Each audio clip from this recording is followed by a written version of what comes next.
So at the start of the race, the McLaren looked pretty aggressive towards the outside line, but it was Marc Basseng who just about held on, had a bit of contact in the middle of the pack. There you can see, just towards the outside line, the Ferrari getting involved, the Audi getting involved, and the Ford GT getting involved as well. Frank Stippler got a rear right puncture and was out of the race. Tony Villander got damage to his front right and was out of the race as well. The Ford GT made a quick pit stop and then would resume.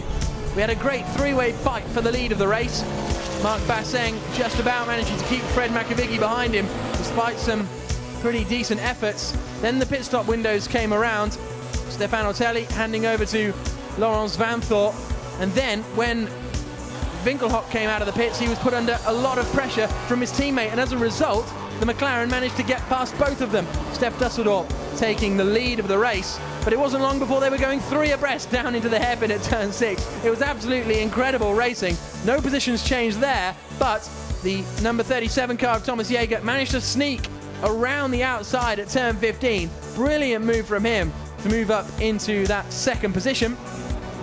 And then he managed to get past the race leader as well, past Steph Dusseldorp coming into turn 7, and it wasn't long before his teammate Marcus Winkelhock decided he'd have some of that action as well. Looking to the inside into turn 7, almost got squeezed out of it, but Dusseldorp couldn't hang it on around the outside, and as a result it was then Al Inkel 1 and 2, Hex's McLaren in third place. That's how it remained for the rest of the race, even though there was plenty of dicing between the top lower positions.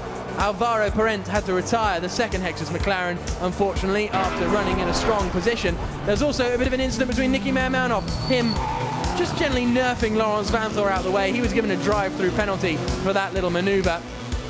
And then coming towards the end of the race, Peter Cox really came into his own. He really closed in on the battle for third position. No one could stop Thomas Jaeger though. He saw the checker flag and took it, and it was a 1-2 for Al Inkel, consolidating their lead at the top of the team's championship and moving both of them into strong positions in the Drivers' Championship. Peter Cox forced his way through on the very final corner of the race up into fourth place, but now has to report to the race director, so what will become of that? We will have to wait and see. Thank you very much for joining us this weekend. From myself, Jack Nicholls, and Hayley Coxon down in the pit lane. We'll see you next time after a great weekend for Al Inkel.